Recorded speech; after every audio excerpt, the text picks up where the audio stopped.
YouTube.com/Tim Westwood TV. Tim Westwood TV up at Capital XTRA. Amine, family, good to have you in, and I appreciate you coming through. Yeah, bro. Nice to meet I know you're all tired. Yeah. Fresh from Valentine's in Paris. Handing out roses. Yeah. What part of Africa? Ethiopia. Whoa. Eritrea. Oh, right. Eritrea. Both. Yeah. It's born there or just raised in the States? I was raised in the States. Yeah. But my parents, I'm first generation, you know. Right. So, you know how Did that you ever goes. get sent back because you was a bad boy? I wish they would have, but I wasn't that bad. So it wasn't that bad? Nah. Yeah. But I went there when I was like 12, just for like a couple months for a summer. Yeah. And it was, I feel like I didn't appreciate it as much because I was a kid. But I would like to go back soon. Oh, It's just- absolutely. I know I need to go back, but it's more so like I'm just touring right now, and I really want to tour there. Yeah. But it would be amazing to go back and experience that. I just want to spend a few months out there. It's just I work so much, you know. Because they do, you know, parents do send kids back to their home to straighten them out, and it can be a real culture shock. Yeah, of course, and it wakes you up and makes you appreciate your American life. Yeah, absolutely, and all this stuff, and freedom, and it also makes also it can be a way to get back, to your religion as well. Oh, of course, going home. Yeah, of course. So shout out to East Africa. There's a lot of East Africa in London, you know. Yeah. There's a lot of Somalians. Africans. A lot of Africans, but a lot of East Africans as well as West Africa. You were in Nigeria? Oh, all the time. Yeah. All the time. I have You many just be wives there. I have many wives there. Seriously, many wives in Nigeria and in Ghana. Oh my God. Okay. Yeah, it's a blessed life. Okay. Yeah. And I love many other parts of Africa. Yes. So you definitely need to go back, fam. It's I really want to go back, and inspirational. I really want to go to West Africa too. I've never been, so that's a part I've never actually seen. I would love to see. Amazing. Love the music too. Feeling Afro beats? Always. I love the shit. Can I cuss? Oh yes. Okay. Yes. I said I just really love the music out there that they're making. It's really I don't know. I love it when it's pure and it comes from the actual African artist. Yes. I'm not a bit like I'm not. I don't see myself going into Afrobeat music because I just don't feel like that's my place. You know what I mean? I didn't grow up with that kind of music. I grew up with a lot of reggae. My dad played a lot of the Wailers and Bob Marley in the house a lot. But, we're East African. So it was either Ethiopian jazz or Bob Marley in the house. Oh, wow. Yeah. Oh, powerful, man. And what would you say is your lane in music then? I don't really know what to because your sound is label it. Yeah, because your sound is quite different, isn't it? Thank you. Yeah, and your flow is quite different as well. Appreciate that. Yeah, I know I'm in a lane of my own in a way, but it's I don't know what to label it as. I just know when I make music, I don't really like think about that. Yeah. You know, I kind of just do what I like, and hopefully people understand where I'm coming from. Because as soon as you start to think of what other people are gonna think of you, that's when you start to fall into the same lane as everybody else. Exactly. So exactly. For me, it's more so like I stay home and no reason to put yourself under that pressure. Yeah, no reason to put myself under that pressure, especially as an artist. You kind of. It degrades you as an artist if you start to put yourself under that kind of pressure, and then you start to get depressed, and then you start to like get more depressed, and then not want to write music, and then end up in this place you didn't expect to be in, or just get confused. Or just simple as that, you get confused, and the music just doesn't seem genuine. Real to you, man. So on stage in Paris, handing out roses last night. Very romantic city. It was Valentine's Day. We were in the city in love. I didn't understand how or why that was set up that way, but it was beautiful. It was great. Did it work for you? Yeah, it was great. I mean, we it was just a lot of love in the room, man. Yeah, I bet. It's really cool. I mean, when you come to my shows, if you ever come, you should know when you come, you're gonna feel very beautiful. You're gonna feel really good. Serious? Yeah, you're gonna feel good. What inspires that then? For me, it's just more so like when I went to a lot of rap shows growing up, I felt like, oh, cool, I got to see my favorite artist. But then I walked away from it and being like, oh, that was it. I didn't feel like the artist cared too much about me as a fan, or I didn't feel like he was there to actually, perform for me. It felt like I remember seeing a couple rappers going up and just being like, oh, that was cool. It was lit. And then that was it. I kind of want anyone that comes to my show to be like, if they weren't a fan of me, I want you to walk out being a super fan of me. You know what I mean? I want you to walk out or just understand everything that I represent or everything that I want. Oh, for real. So how do you make that connection then? For me, it's just more so just talking to the crowd and just being passionate about it, knowing when to mosh pit and knowing when not to mosh pit. Exactly. And, was the City of Love a mosh pit moment or not? Yeah, there was a couple of mosh pit moments, during Reel It In and like Blackjack and like the other songs. Whenever the hits come out. That's the funny thing about Europe though. Like you guys like mosh to everything, and it's funny. It's great. It's amazing.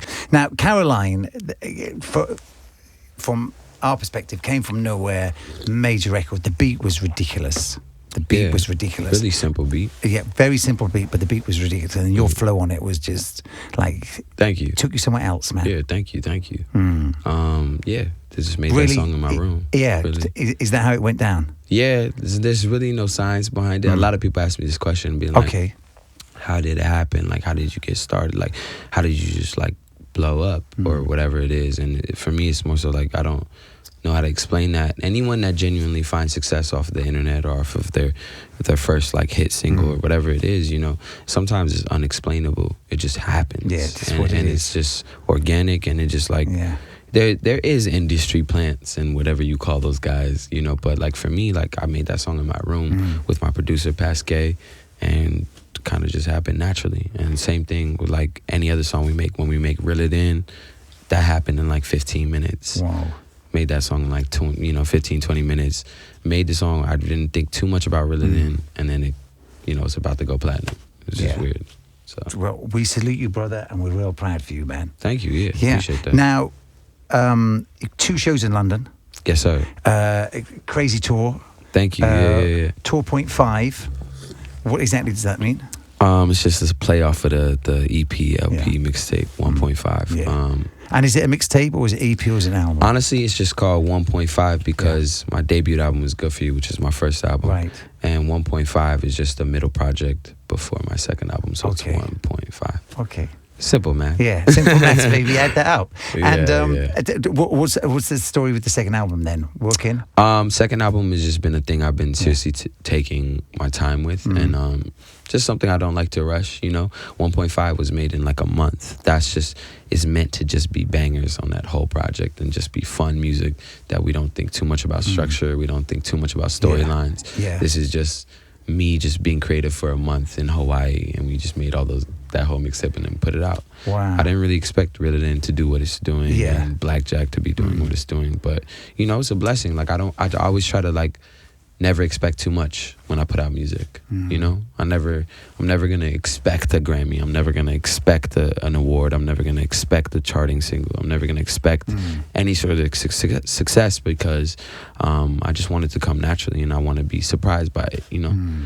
And in a lot of ways, like putting out the mixtape is just be creative and get it done, man. No pressure, man. Yeah, no pressure. Just put it out. Don't be judged on it. If you're an artist, you should. If you're an artist who's successful, you should probably be loving what you do, I guess. Or if not, gotta find something new to do because, for me, I love doing what I do. And when you're telling me, I put this like rule in my head, make a little project in a month and see what happens. Yeah.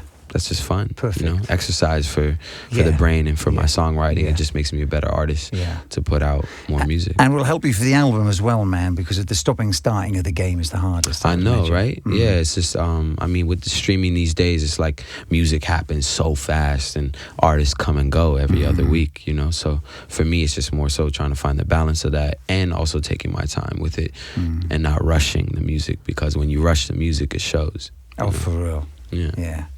Well, we salute you, man. Appreciate it. Big Soulja Boy fan.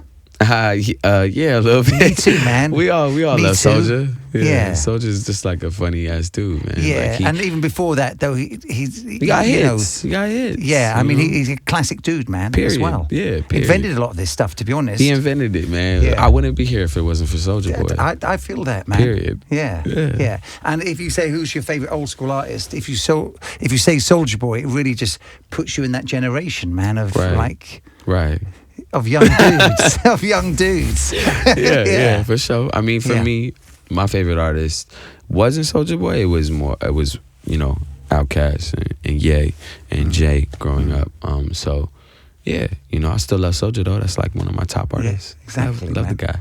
Exactly. Big Soulja, Big Draco. Yeah. I'm a massive Soulja Boy fan. Definitely gone a little crazy now. Huh? He's definitely gone a little crazy now. I mean, he's venting now. He's defending his title. Yeah, He's the champ, man. Yeah. Let him talk his shit. Yeah, let him live, man. Let him live. Yeah. I'm more so, I don't really talk my shit like him, but I would love to. If I could have the Soulja Boy confidence, I think we'd all want the Soulja Boy confidence. Yeah, I mean, his swag levels is out of control. Yeah. And we respect that. Mm-hmm. Clothing, you did some cool clothing with the album? Yeah, just, we always do merch, and we always do try to take the merch seriously and make sure the clothes that we release are always up to par and not just like some merch that says my name on it. Club Banana is like a thing that the fans who come to my shows sell out and buy every time we drop clothes. And make it happen, man. Yeah, it's more so just like you want a connection with your fans, with the people that are buying your clothes. You want them to feel like, it means something when they buy something. And merch is a serious game now, man. Let's elevate that. Yeah, if you look at it on a business standpoint. But for me, game, like I get into merch just because like I love designing the merch myself with my team, and I love to see like these kids go crazy for it or buy it at the shows and wear it at the shows.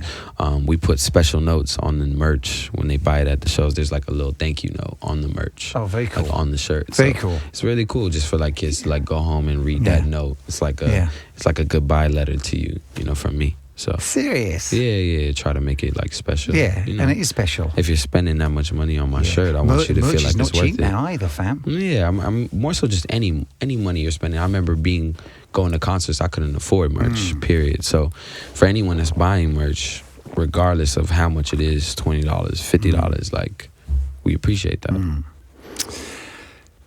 Really in video is a lot of fun.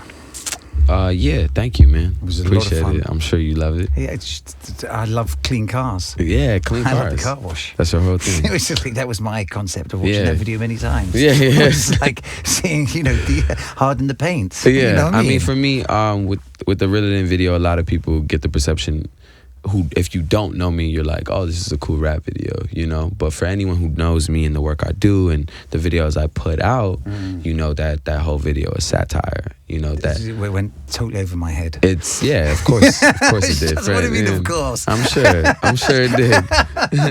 But it's like it's just funny, Yeah, like, it's fun. Yeah. All me and my friends when we put that video out, we were like dying because we knew this isn't me. You know what I mean? Me being in a video with thousands of women twerking is just not my vibe in real life, Yeah. But so how did it feel stepping into that role? It was of the rapper you could have been. Yeah, it was more so me making fun of your average rap video, Yes.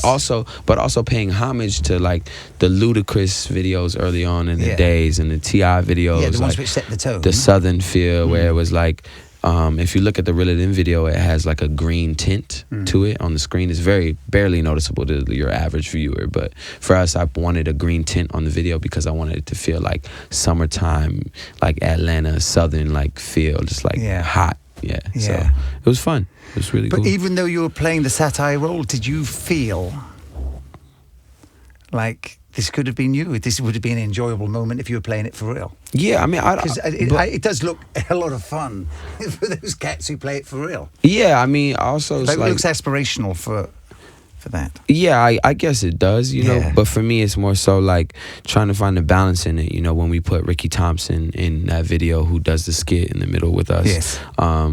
It's a great balance between letting you know that this video is actually kind of dumb, like a girl licking a steering wheel it's like too much, and it's too much, and the whole point of it is I know it's too much, and having Ricky interrupt them and create that whole drama behind it is hilarious. So hilarious video. Yeah, hilarious. So and a great video. Thank you, man. Appreciate it. And then Blackjack, obviously, the school stuff was real cool as well, man. Thank you, man. Appreciate it. Yeah, it was just a play on School of Rock, the movie. Having like Jack Black, actor of that movie, like actually recognize that music video and tell me that he wants to make a movie with me is like the weirdest but coolest feeling. Yeah. So and is that happening? Don't know yet, and who knows? You know. But I just know just that honor in itself is just so cool, you know? Like when you're an artist paying homage to another artist and that artist recognizes it, it's the best feeling, you know? Somebody you looked up to, so it's cool. Yeah, and to recognize it like that. From Portland to LA, how are you finding it? It's cool. I mean, I go back home a lot. It's like a quick flight, like 2 hours. So, I love vitamin D, which is the sun, and just it makes me happier. So I grew up in Portland where it rained a lot, so I was always in the house, just working and keeping to myself. And vitamin D deficient. How long are you in London for? Just till tomorrow. Tomorrow's the show. And then out, and then back on tour. And then we back in Manchester, I believe. Yeah. Well, enjoy it, family. Thank you, man. I hope you love the UK. UK. Of course. I know UK's got crazy love for you. Congratulations on I love the UK. This, man. Yeah, thank you, man. Appreciate it. And hopefully catch you when you're back, man. Of course. I'm going to be back. Yeah. Definitely back. Yeah. Team Westwood TV.